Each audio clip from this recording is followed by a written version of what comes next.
You're on mute, by the way. Yeah, you're on mute. This September 13th Picks edition of the MLB Gambling Podcast on the Sports Gambling Podcast Network is brought to you by DraftKings Sportsbook. Download the app now. Use the code SGP. New customers can score $200 in bonus bets instantly when they bet just $5 on football. Only on DraftKings Sportsbook with the code SGP. We're also brought to you by Game Time. Snag the tickets without the stress. Use the promo code SGPN on your first purchase to save $20. Download the Game Time app and use the promo code SGPN. We're brought to you by Underdog Fantasy. Play the Underdog Pick'em in college or NFL and win up to 20x in one game. Use the promo code SGPN at Underdog Fantasy for a 100% deposit bonus up to $100. Finally, we're brought to you by Hall of Fame Bets, the sports betting research platform for parlays, player props, and game lines.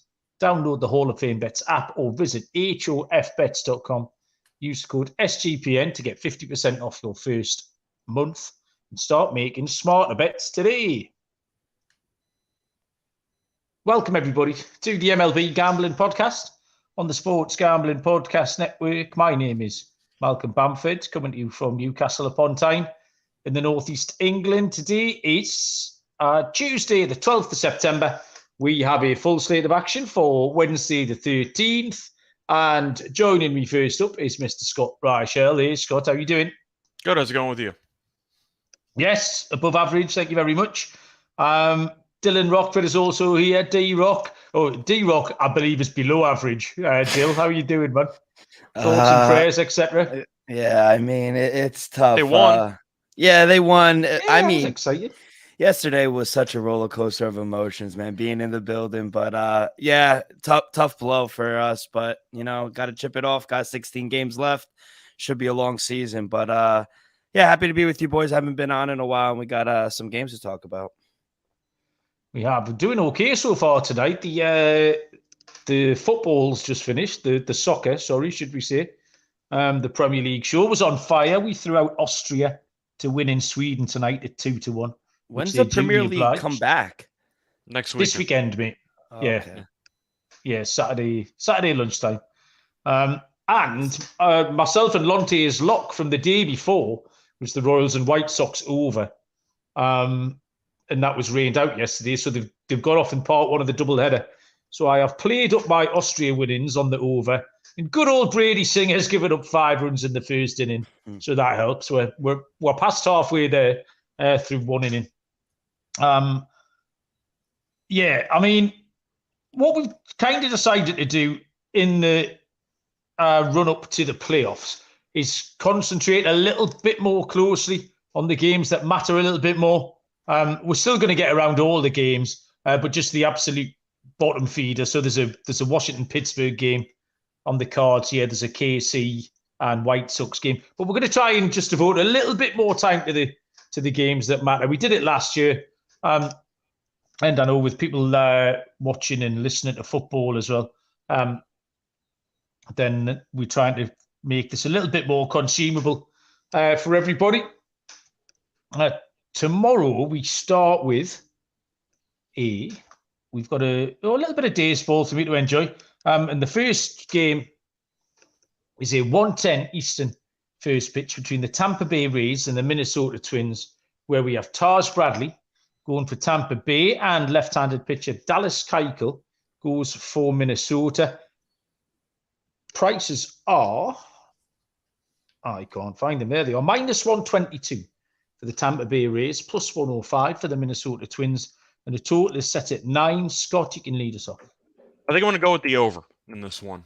Just simply put, Taj Bradley's a name that I've not heard in a while, and I miss the guy because I used to fade him all the time. But you're looking at how he's done recently since he came back. He's been hit or miss again.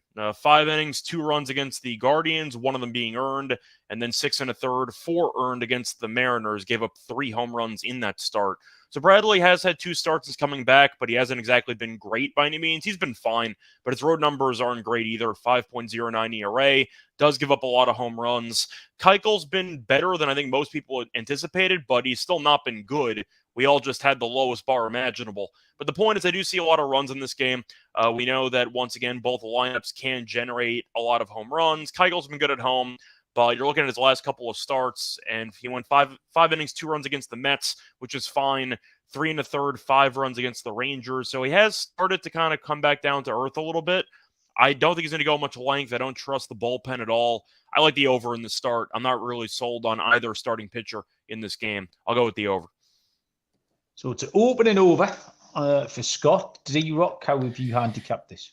Yeah, I'm going to lean here with the Rays on the road. You know, both teams are actually playing really well, but I just can't pass up the short price. Rays -122 I'm seeing right now. I made him a -135 favorite. I think Taj, since coming back, he's looked good in his last 2 starts. Sample size is small, but Rays won both of those games. His hard hit rate in both of those games under 40%, which is the number we look for.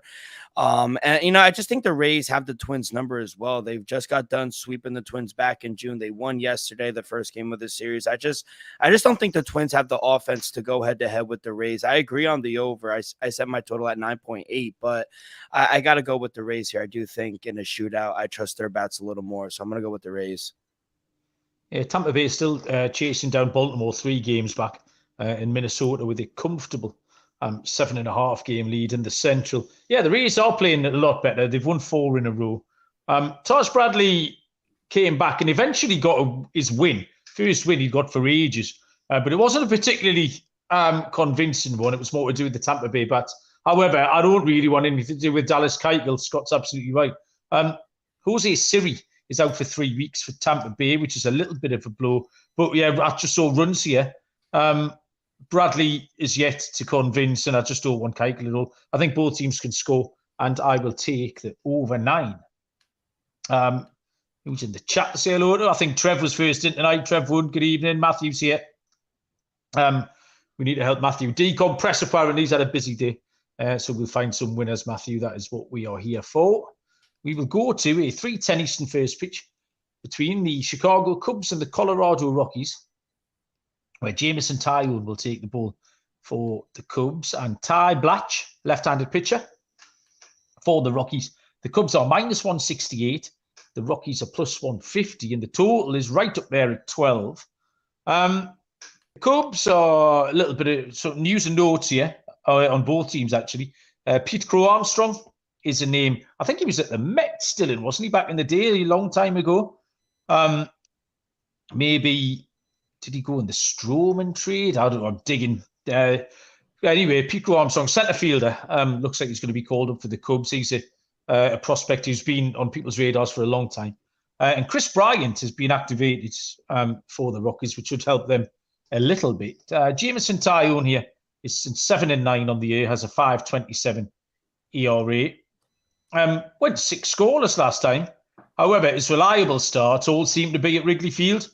His last 2 road starts, 11 1/3 innings pitched, 9 earned runs. And he does have a 5.58 road ERA. Ty Blatch has been occasionally presentable. 3 homers he gave up last time at the Giants. That was completely his undoing. But that's unusual for him. He won his last home start against the Blue Jays. That was an 8-7 win. In his home start before that, he only gave up 2 earned in 5 innings against Arizona. I think he's live here. I don't really want much to do with Taillon. I know Colorado don't win many, and the Cubs have been rolling. But it's just the pitching matchup. The prices are too far apart. I'm going to give Colorado a chance here at +150, Dylan. Yeah, I'm going to go with a total. I'm going to go over 11.5 in this one. I made my total 12.9, actually. So really high scoring game I think we should see here. Rockies not winning a bunch of games, but they're definitely going over the total, over 7-3 in their last 10. And I agree. I'm not really a fan of Jameson Taillon, especially on the road. I can't trust him. Ty Black has looked a little better last 5 games, but Ty Black's last 5 games have all been shootouts. 4 of the 5 have gone over. So in elevation at cores, I think we see a shootout. I do think they're live, but +143, I think I need a little better number to take the Rockies, but I like the over here. Yeah, I factored in that shootout thing. Like I say, the Blue Jays win was 8-7, and we could easily see something like that again. So wouldn't surprise me, Scott. Yeah, for me, I'm going to go with the Cubs team total over once again. I don't mind the full game over as well. I don't trust Tyone enough, but I'm not going against the Cubs either. Blatch has been really bad against the Cubs active batters in his career. He's faced off against the Cubs active batters 47 times in terms of plate appearances. And in those 47 plate appearances, the Cubs have a 375 batting average and a 468 on base percentage. They bury Blatch when they face off against them. I had it yesterday. I will take it again. Cubs offense in Coors with the wind blowing out and altitude. That's good enough for me. I'll take the Cubs team total over. Okay, we'll move on once I've told you about DraftKings. Football is back in full swing. Another week of epic games, Dylan. Epic they were. And DraftKings have got you covered on the action for every single one of them. As an official sports betting partner of the NFL, new customers can bet $5 on football and get $200 instantly in bonus bets. Nobody's missing out on the action this season. All DraftKings customers can take advantage of 2 new offers every game this September. Get in on the NFL Week 2 action with DraftKings Sportsbook. Download the app now. Use the code SGP to sign up. New customers can bet just $5, take home $200 instantly in bonus bets. Only on DraftKings Sportsbook with the code SGP. The crown is yours. Gambling problem? Call 1-800-GAMBLER. See DraftKings.com/sportsbook for details and state-specific responsible gambling resources. Bonus bets expire 7 days after issuance. Game time here. The ticket people, big fans of these on the network. Game time is the fastest and easiest way to buy tickets for sports, music, comedy, theatre, anything you like. There's killer deals on last-minute tickets and the best price guarantee. One of the best things here, the game time guarantee means you get the best price. If you find tickets in the same section and row for less, game time credit you 100%, 110% of the difference. So you can spend less time faffing about trying to buy your tickets and more time looking forward to what you're going to do. What you need to do is download the Game Time app, create an account, use the code SGPN for $20 off your first purchase. Terms apply. Create an account, redeem the code SGPN for $20 off. Download the Game Time app today. Last minute tickets, lowest price guaranteed. Can't believe, boys, I haven't flexed my late Sunday NFL bet here. I had a £9 something in my account. So I put a little 31 pence. You'd sort of do like, it was called a lucky 31. Do you have that kind of bet in America? It's kind of like a round robin. Okay. All the five moneyline teams that won: Philadelphia, Miami, who else won late? The Raiders. It was all the dogs. The Raiders won. I had them all in. So for my 31 Rams. pence, Rams was another one. 5 out of 5. My little 31 pence paid £198. I was over the moon. Like a million to one shot. I know, yeah. So, I mean, that doesn't help you out, but I was quite pleased with myself. Where are we going next? We will go to a 3:45 Eastern first pitch between the Cleveland Guardians and the San Francisco Giants. We've got left-handed pitchers going here in Logan Allen for Cleveland, and we have Kyle Harrison for San Francisco. Matthew's complaining he doesn't know what a pence is. It's like a cent, but more. Yeah. Pounds are like dollars and pence are like cents. That's how it more goes. Culturally significant is the pence. The Guardians are plus 110. The Giants behind Kyle Harrison are minus 125. And the total is at 8.5, Dylan. Yeah, I'm going to be on the Giants here at home. I feel like we're getting a short number. I made the Giants a minus 150 favorite with Harrison on the mound. He's regressed a little in his last 2 starts, but against a Guardian team, they're only averaging 3 runs per game this past week. Really struggling to score some runs. I think he can actually bounce back here, have some success against these bats against the Guardians. Giants have won 4 in a row. They're still in the wild card hunt. They have actually something to play for. Meanwhile, the Guardians are done, in my opinion. I think they're 7-8 games out of the wild card, so they're done. Giants, they still have something to play for. I think they need to win this game at home. They're much better at home. I'll take the short number with the Giants. Okay. Scott? I think for this one, I'm going to actually lean to the Guardians' first 5. I'm only going to go with the first 5 because I do acknowledge that the Giants, I think, have more to play for, which could play a factor later on. But I think Allen's just the better pitcher than Harrison. Harrison had one great start to start his career, and since that point, he's been a bit vulnerable. Last home start, 5 innings, 3 runs against the Rockies. We know the Rockies can never hit on the road. Start before that, 5 2/3, 6 runs against the Padres. I just think Harrison's a bit overvalued here. Allen has been steady. I think he's a pretty good overall pitcher. I'll take the Guardians first 5. Yeah, I preferred the Guardians here as well. I don't know how the Giants ever win, and they never seem to win when I look at them or watch them. Or they just seem because to they win all the sneak these ugly games late, like 4-3 or 3-2, and it's like, all right, they just find ways to win games in a pretty ugly way every time. They do. They seem to sneak them past you when nobody's watching. I think, where did that come? They've won 4 in a row now, having lost the previous 6. So a little bit tricky. Since the All-Star break, in the second half of the season, the Giants are 29th in WRC+. They're better than the Rockies, and that's it. And they're still sitting, where are they? 1.5 games out the wild card. I prefer Allen as well. He's been better on the road for Cleveland. Harrison has had 2 September starts. They've both been poor, and I just don't really want to take the Giants. I'll take Cleveland with a better pitcher. I'd say the same as Scott. It's a money line play, and the price is at plus 110. We'll go next to a 410 is where we'll go. Eastern first pitch, although we don't know much about it. It's the LA Angels at the Seattle Mariners. The Angels are TBD as they have no available bodies. Luis Castillo will go for Seattle. I don't see any lines on this one. Scott, this looks like a bit of a pass for me. Did you have much? Well, Seattle's favored by a ton, so I'm assuming they're going to be in the minus $2 and change range if I had to guess. It's tough to go against Castillo. He's been really, really good in most of his starts. Of all teams to actually shell him recently, it was the Mets. But you're looking at his numbers, and the Mariners have casually won each of his last 8 starts. And A lot of them have not been close. But he's allowed less than 2 runs in 3 of his last 4. He's been really good. Now, the Mariners did choke away that game yesterday. Crazy game. They lost in extra innings. But I am going to go with the Mariners minus 1.5. If you win 8 starts for one pitcher, 8 straight starts for one pitcher, I'm going to take you. And Castillo's been really good. Give me the Mariners run along. Yeah, I'll jump in there because that was my play. Just kind of blind, really. A lot of these sort of focusing in on the playoff races. The deciding factor, and it wasn't the deciding factor in this game, but the deciding factor is that if you've got teams that are, or pitchers that are more evenly matched, is the team that have got something to play for, which I know was the point Dylan just made with taking the Giants over Cleveland, but especially in this position. Seattle have lost 4 in a row, but this does look like a get right spot for them against this Angels team. And his home record and the 2.49 ERA should be good enough here for Seattle. Dylan? Yeah, I agree. Everything you guys said. I actually like that they've lost 4 in a row to bounce back here. Like Scott said, I think they'll be.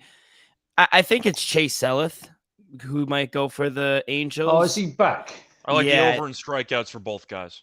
If he's pitching. And he's also faced Seattle in the beginning of August. He went 7 innings. He gave up 2 runs. They did lose in extra innings. How many did he strike out in that game, though? Like 10? 12. 12? Yeah, I thought. He struck out a lot of guys in that. Yeah, and in the past couple games, he's actually had strikeouts. So that is a good look. I didn't even look towards that. But, yeah, if you could get minus 110, maybe a minus 105, or even plus money, which I doubt. But if you could get that with Seattle, I do like that. Maybe a team total over as well, but I think Mariners are going to be a big favorite here. Chase Silseth was absolutely rolling, and then he's been out with a concussion. He took a errant throw, I think, from the outfield. Someone scorned him from the third base. And he's been out for Was it the third baseman? Yeah, they have. And he's been out ever since, and he's been out longer than the necessary 7 days. But it's still been a little bit wobbly. I picked him up in fantasy and then never got a start out with him. He's been sitting there ever since. He could go well, actually, but we'll have to see how his head is. I'm not a doctor. Where are we going next? We will go to a 6:35 Eastern first pitch between the St. Louis Cardinals and the Baltimore Orioles. I love this game for a bit. We've got left-handed pitcher Drew Rom for St. Louis, and Kyle Gibson goes for Baltimore. It is plus 143 for the Cardinals, minus 162 for the Orioles, and the total is 10.5, Dylan. Yeah, as long as you could get plus money still, I would take the Orioles on the run line. I got a plus 124. I'm still seeing that out there. But I feel like we got to continue to ride the Orioles here. They just don't lose 8-2 in their last 10. They're great at home, 43-26 straight up. If you get their team total, anything under 5, maybe even a 5.5, I would take that over as well. Last 5 games, Orioles are averaging 9.6 runs. They're just smoking the ball. And now going up against Drew Rom, who really isn't someone I like to back. He's given up 2 or more runs in every start this season. I think the Orioles continue to roll. I think this is a bad spot for the Cardinals. So as long as we could get plus money, I'm gonna take the Orioles on the run line here at home. Yeah, love that, Dylan. Scott? Yeah, I faded Rom one time this season, and it was actually the start. He was decent against Philly, but they had guys on base every inning, and they just couldn't score. So I don't think Rom's any good. Just simply put, watching him pitch, I don't think he's got much talent, and I don't think Gibson's great either. Gibson has a pretty funny stat line this year because he has 14 wins with a 5.12 ERA. So he just gets all the run support you could possibly imagine and more. So I do agree about the Orioles team total over. I'm not going to go against Baltimore on the run line as well, but I do like the over in this game. It's at like 10.5 for 11. I don't think Gibson's good. I just think, once again, the Orioles score a bunch of runs for him, but I don't think Rom's any good either. So I see a lot of runs in this game. I'll be on the over. Yeah, 100%. There's a million reasons you could have put the Baltimore run line in the over 10.5 with just instinct plays, and then everything you look backs it up. I watched this game last night. This pretty much this exact game, except it was Dean Kramer and who was pitching for St. Louis? Dakota Hudson is the answer. Game finished 11-5 to Baltimore, and that's what this is. It's the exact same game. I don't know why they're bothering playing it. Rom hasn't showed enough, and St. Louis are still hitting. Gibson has given up some runs, but I love Baltimore on the run line, and I love the over. There's just no need to get away from it. Good times for Baltimore. Today, I think it is. They're throwing John Means out on the mound for the first time in first time in 17 months. I mean, it doesn't seem that long because I think Moonoff had Cy Young tickets on him, obviously 2 seasons ago. So yeah, I hope he goes well tonight, and that's a great arm to slot into your rotation in the last month of the season when you're going for a pennant. So yeah, good times in Baltimore. Next up is 6:40 Eastern first pitch. The Cincinnati Reds at the Detroit Tigers. Connor Phillips goes for Cincinnati, and it is Eduardo Rodriguez for the Detroit Tigers. Left-handed pitcher, plus 124 Cincinnati, minus 142 Detroit. You can have an 8 or 8.5 if you want it, Scott. I think I'm just going to go with Detroit first 5 run line. It's really difficult to go out of your way to lay with the Tigers. That just sounds like such a terrible idea. But Phillips had a very small sample size this season. He's been bad.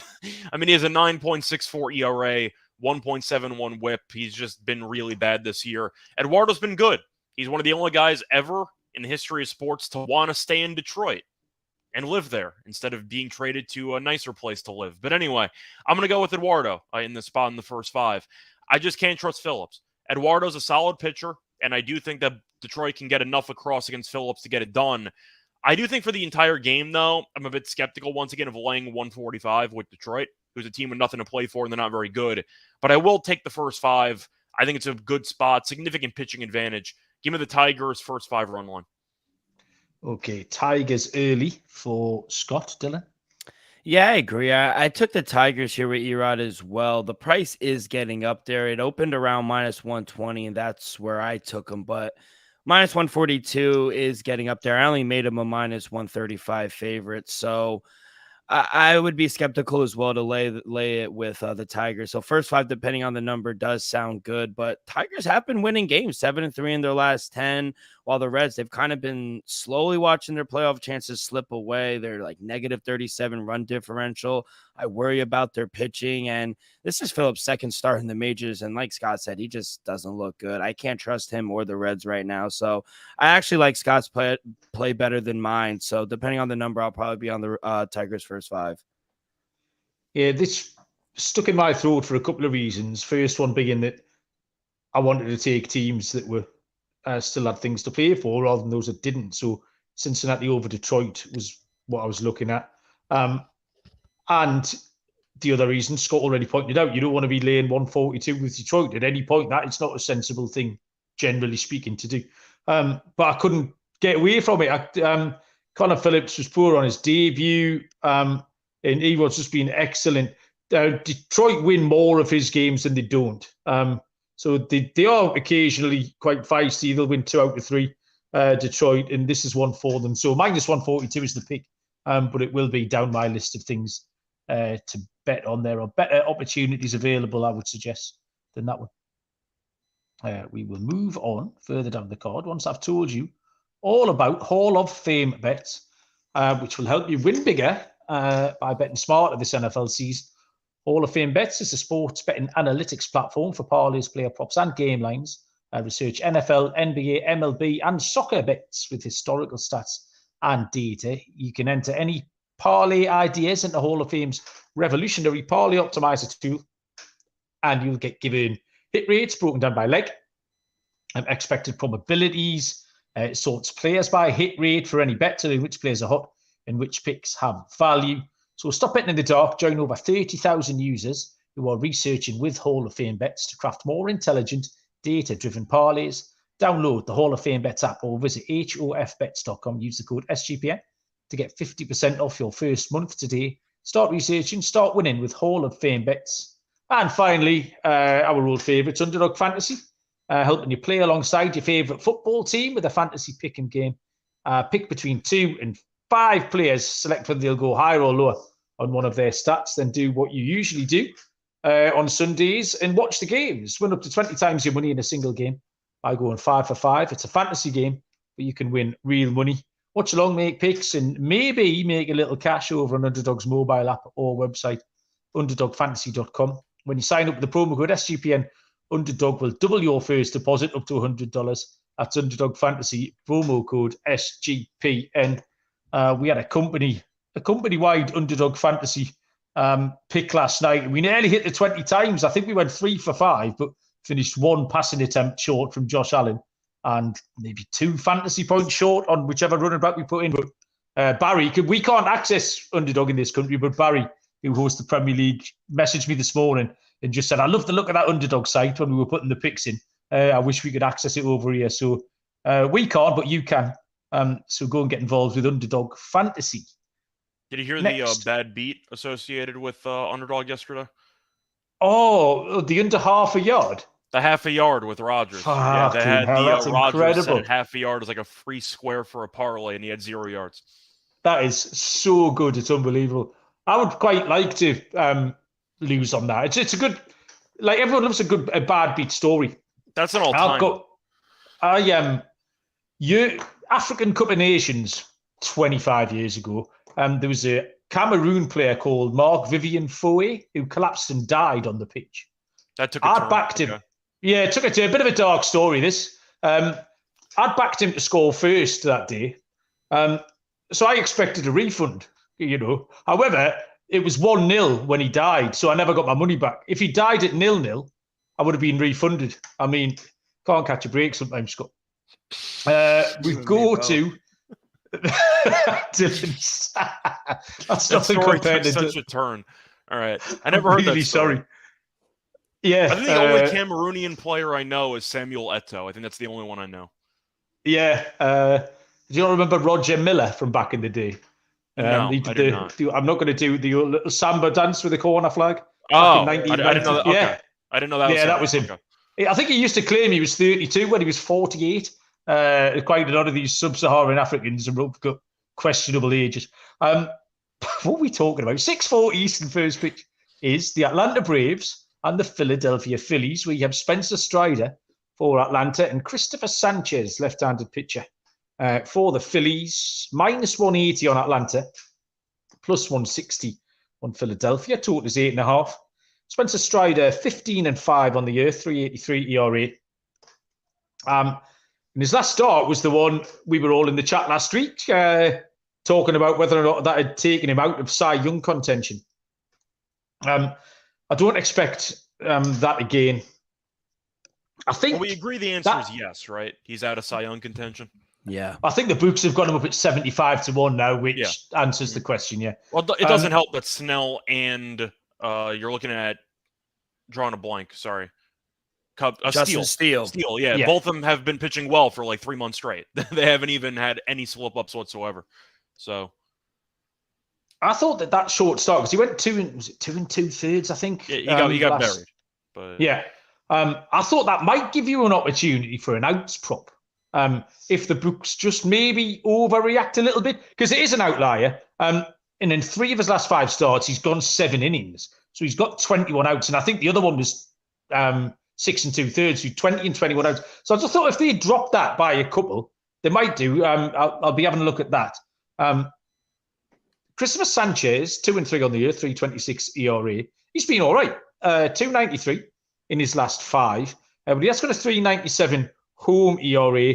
But both of these are just playing in really high-scoring games. Christopher Sanchez, in his last 5 games, has got a 10-8. He's got a 12-3 and a 13-2. And in Strider's last 2, they finished 11-6 in 8-7.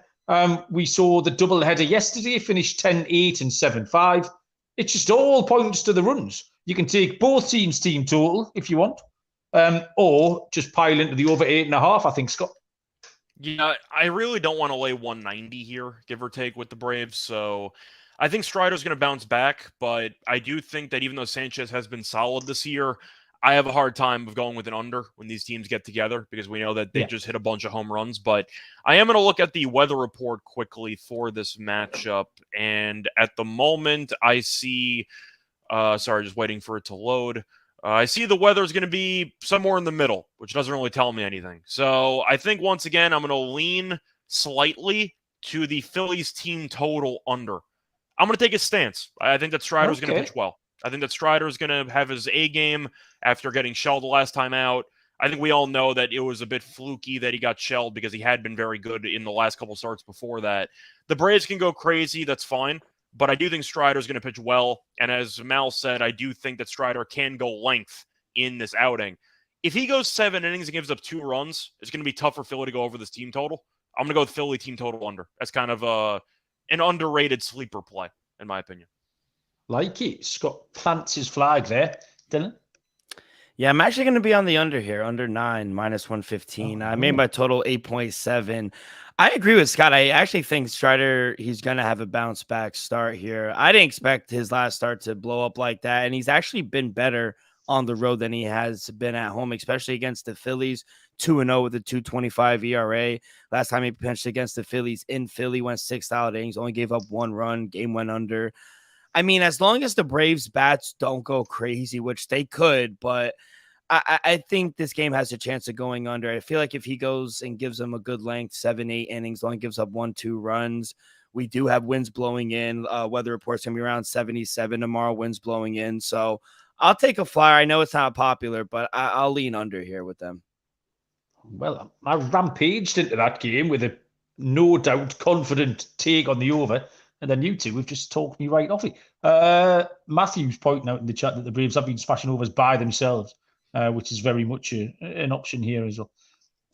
We will go to a 7:07 Eastern first pitch. Probably the series of the week, this one. The Texas Rangers at the Toronto Blue Jays. We've got a couple of lefties going here. Texas have Jordan Montgomery taking the ball, and for Toronto, it will be Yusei Kikuchi. Even money, Texas, plus 100. The Blue Jays are minus 118, and the total is at 8. Dylan, good game, this one.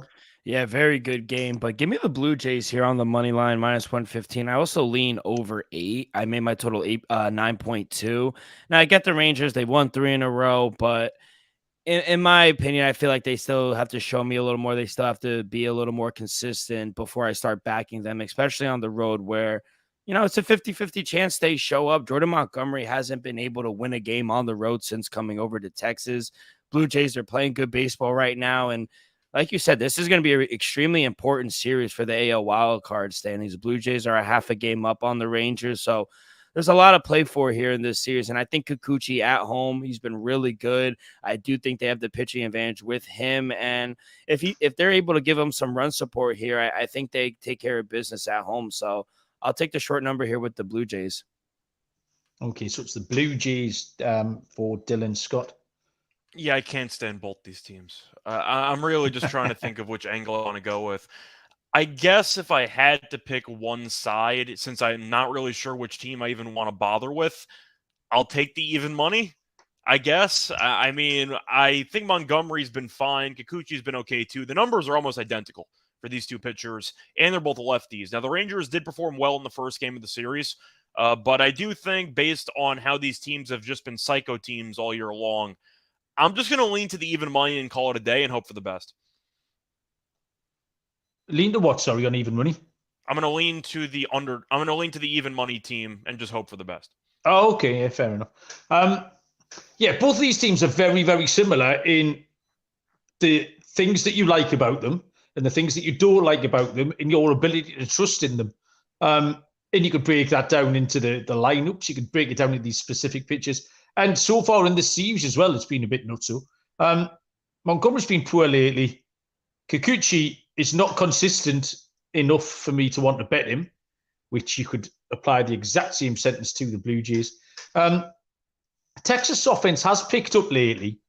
So, yeah, my lean here is going to be the over. Don't say lean. We don't say lean on this network. My pick is going to be the over. I just think the bats are more reliable than the arms here. Again, news and notes. Did you see the news on Alek Manoah today, you two? Yeah, he just decided, you know what, I'm not in the mood to go to AAA. Yeah, he just fucked off. He got sent down, and no one's seen him since, which I quite admire in a way. I'm all right with that. He's got on his holidays. And Eric Swanson is back in the Blue Jays bullpen, which doesn't move the needle hugely. It's not a massive story, but might just help them a little bit. He's a good pitcher.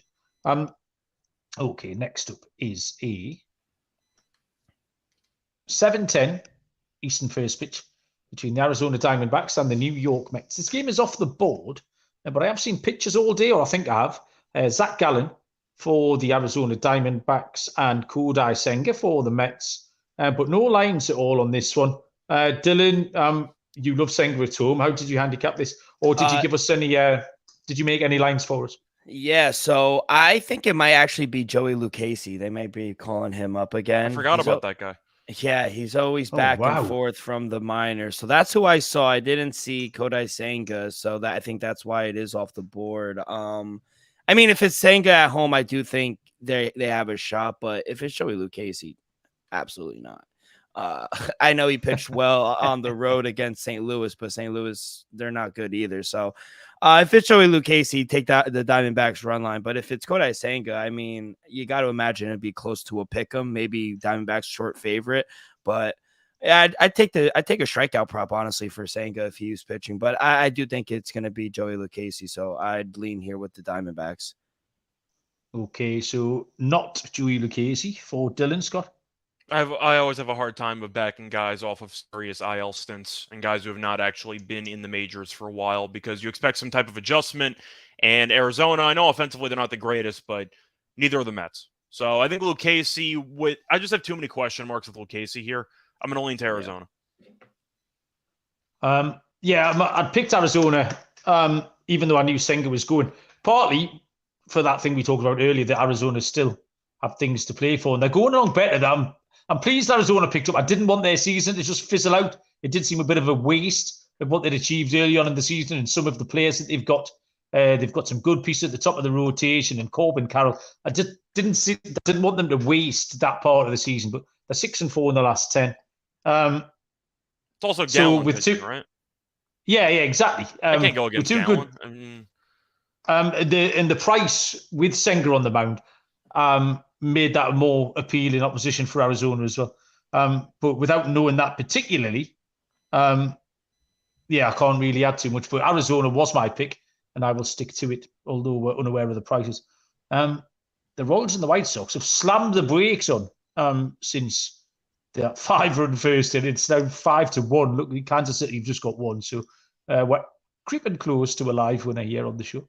We'll go to a 7:10 Eastern first pitch between the Oakland Athletics and the Houston Astros. Paul Blackburn for Oakland and Hunter Brown goes for Houston. Plus 230 the Athletics, minus 270 the Astros. Total is at 8.5 or 9. I mean, Oakland won last night at plus 350 or something stupid.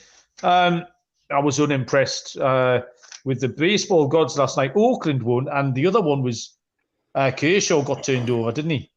At minus 218. Two like lazy run line plays that me and Lontier gave out because we had no option. Oakland are a huge price against Scott. Can they win? I had Houston yesterday, and they got no hit by Waldachuk and had one hit in the first 8 innings. So that's how that went. But I had the run line of 125. It didn't work out. But for the sake of this game, I think I actually am going to lean to Blackburn in this spot. I think the price is just too high. Brown's been fine, I guess. I mean, he's been a bit underwhelming, for being honest. He has a 4.78 ERA. The whip is low, but he's given up 20 home runs. I'm going to lean to Blackburn in this spot. I just think this price is too high, maybe a first 5 angle, but Blackburn's one of the only pitchers I actually like for the Athletics here, so I'm just going to lean to Blackburn with a pretty decent price. Okay, yeah. It won't surprise you for the Oakland first 5 is my pick. I trust Blackburn. Oakland are coming off their 5th shutout game that they've thrown of the season. And I can trust them to be good. A line from that game last night was that Mason Miller got the start for Oakland, and you said there's not much to like about Oakland. Mason Miller is somewhat to like. He barely pitched, though. He only went 2 innings. He went 2 innings, yeah. 6. Yeah, exactly. But Miller's worth watching, and he's a good pitcher. They're obviously easing him in. I've got no issue with that. But Hunter Brown's just been really wobbly, really, really wobbly. Hard to work out completely. So if Blackburn can throw a few good innings here, Oakland are going to be live early on. So, yeah, I'll take Oakland first 5, Dylan. Yeah, I agree. I'm going to take Oakland as well, plus 230. I only made the Astros a minus 210 favor. Like Scott, I just feel like the number is just a little out there. And I do think Paul Blackburn has actually pitched much better than Hunter Brown. Last 4 games for Hunter Brown has been really bad. And Athletics, they've actually won some games. What are they, 6-4 in their last 10? They just shut out the Astros last night. So plus 230, strictly playing the number here. I think you have to take the A's either in the first 5 or the full game. Dylan, when the show me and Barry had to do after Newcastle lost in the Cup final in February, I've listened to it back, and it's one of the saddest pieces of audio in history. I'm getting strong vibes from you tonight. You just I can still hear that Aaron Rodgers injury in your voice every time I come across you. You sound really sad. Are you going to be all right, Dylan?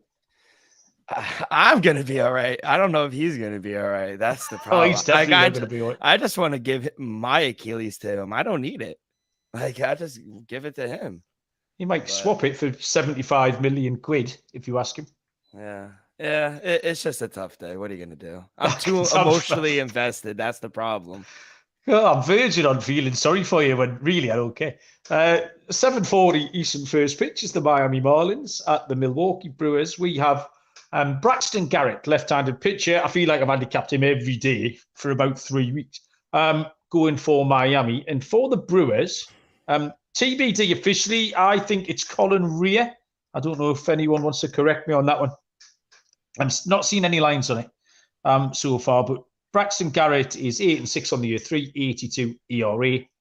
Tipped him up last time against the Dodgers. In a game they lost 10-0.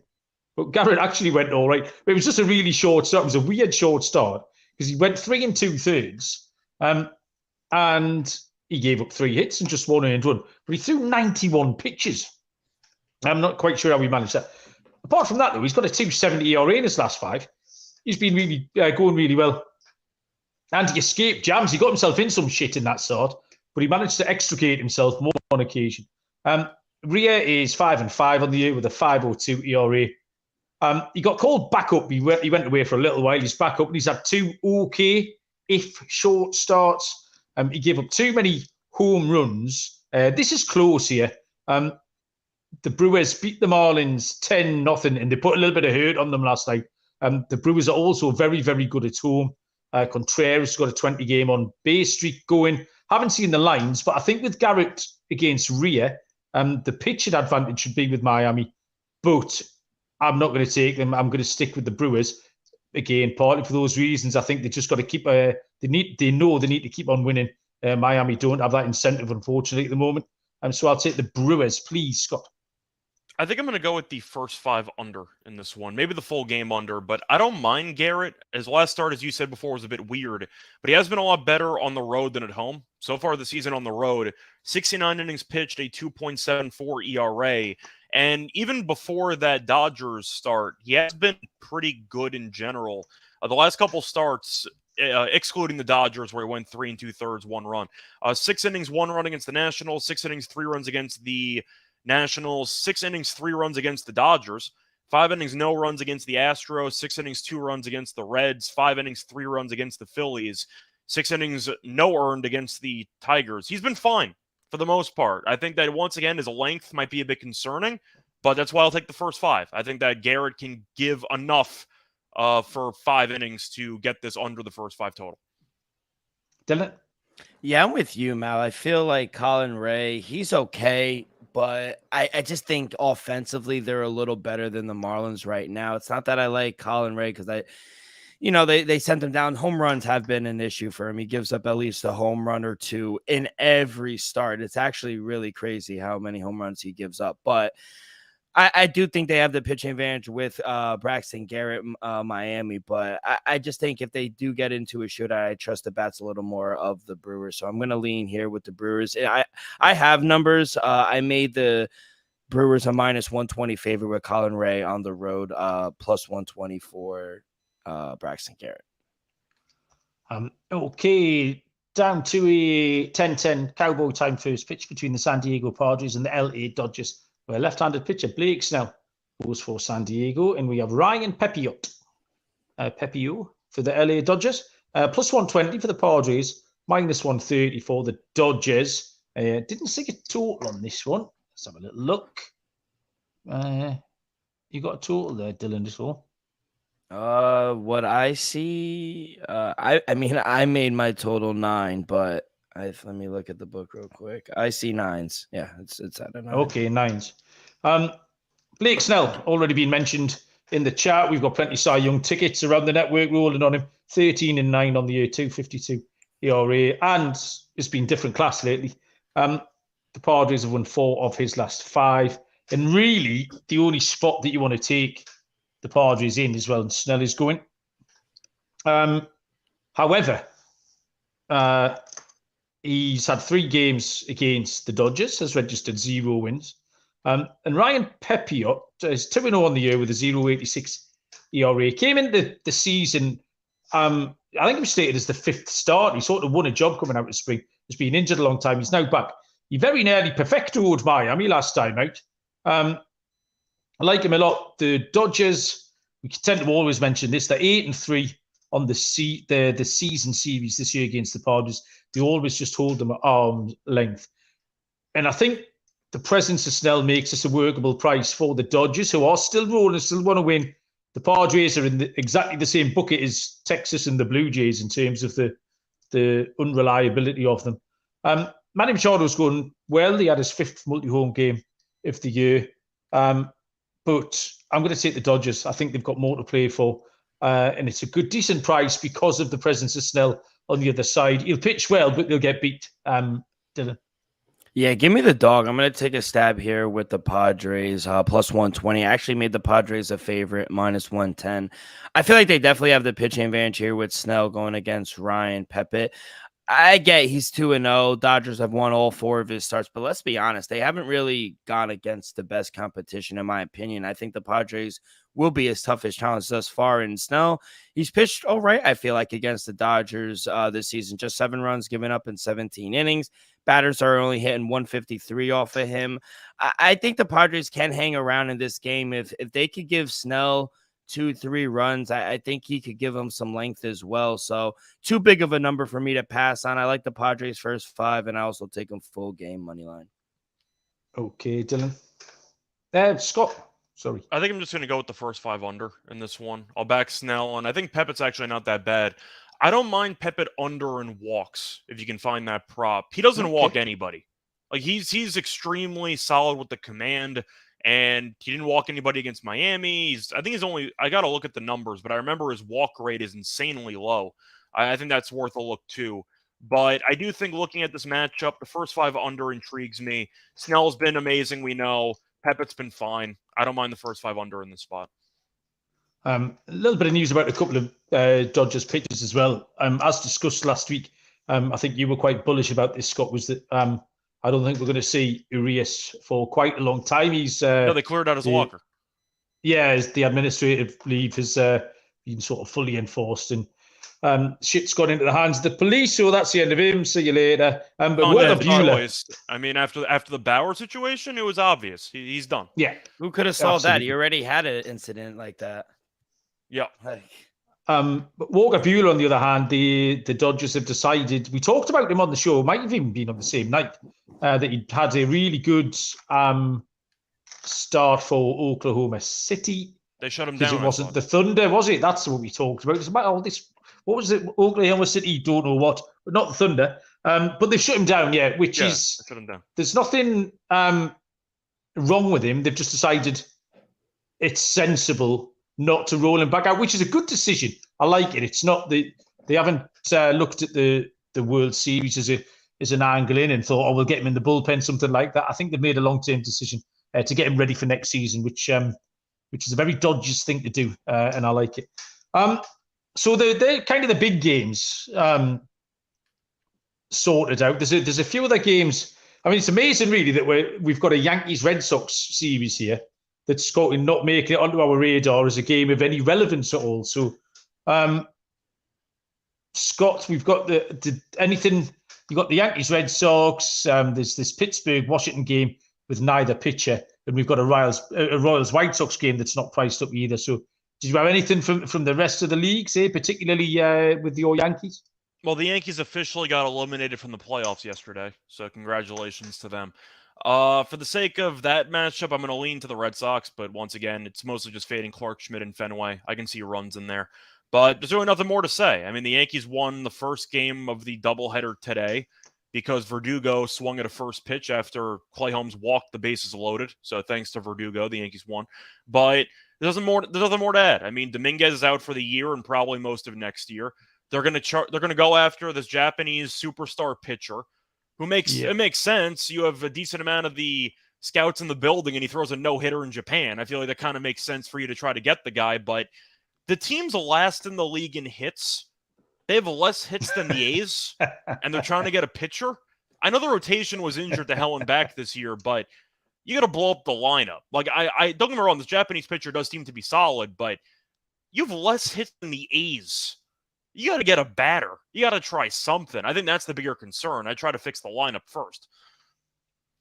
Yeah, I completely agree with you. It's Yamamoto, I think, the kid you're talking about.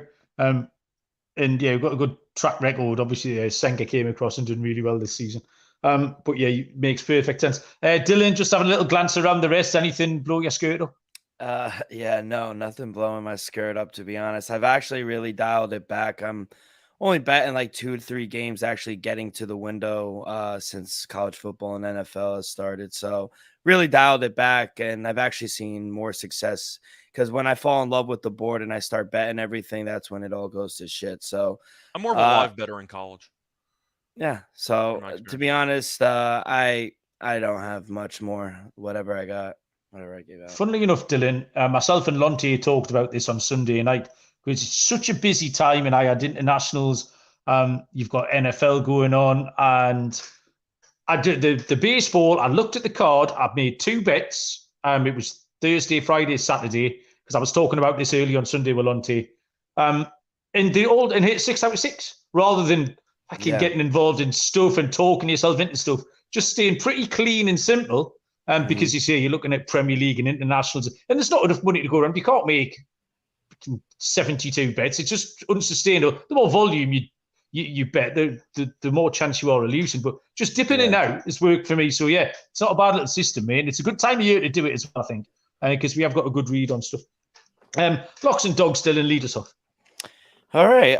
Let me go with a total for my lock. I'm go out to Coors Field. I'll take the over 11.5 in the Cubs and Rockies game. Just basically going to fade Jason Tyone mostly. Tybach has been good, but he's just been involved in a lot of shootouts his last 5 games. So I think we see a lot of runs here. So for my lock, I'll go over 11.5. As for my dog, I'm going to take the Orioles as long as we could on the run line, as long as we could get a plus price. I feel like you just have to do it. Like Scott said, Kyle Gibson, Orioles give them a lot of run support. And for the Cardinals, I mean, Drew Rahm he's just not good. Let's be honest. So I feel like the Orioles are just this is a good spot for them to get a lot of runs to smoke them. So run line for the Orioles at home is my dog. If you've got a price on that Baltimore run line, Dylan, because I plus 124. Oh shit, man, that's life changing. Yeah. I love that. Scott, what you have? All right. So for the lock, I'm going to go with the over in that same Orioles game. I'll take the over 10.5. I think there's a couple ways to get there. Gibson, once again, has a good record, but his ERA is above 5. It's not like he's been a good pitcher. They just give him all the runs he could possibly want. And I think Rahm stinks. So I'll go with the over 10.5 there as my lock.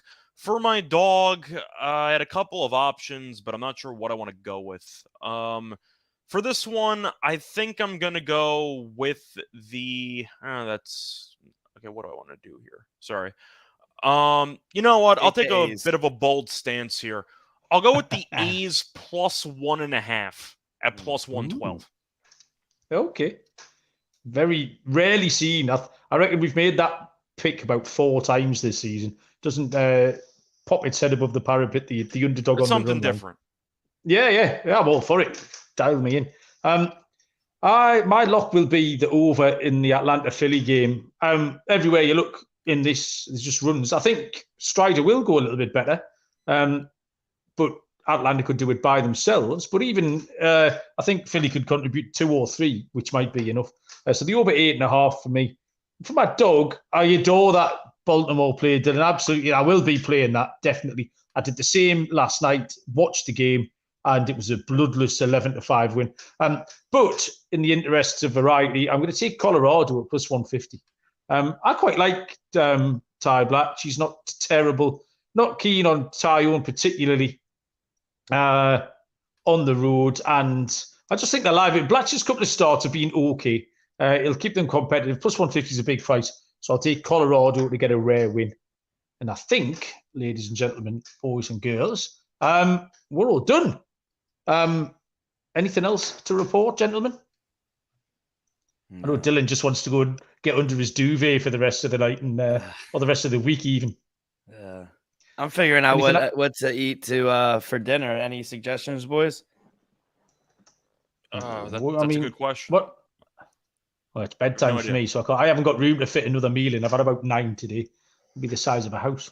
I'm probably going to get some sushi later, so... I don't know if that helps you. But that's what I'm doing for dinner. I was thinking either that or Chinese food. Yes, I was going to suggest Chinese food. I haven't had that in a while. Yeah. I can get behind that. Yeah, the best thing about that is ordering far too much, and then you can casually eat it over the next 3 days. You can have sticky beef for your breakfast and shit like that. So I'm all for it. Right, cool. Thanks, Scott. Thank you, Dylan. I hope the rest of your week gets better, Dylan. Cheers, everyone who joined us, and the chat was buzzing away. Captain Sano, Matthew, Trev. Really appreciate it. Good luck with all your bets. We'll be back tomorrow night, same time. Until then, we will see you down the road. Cheers.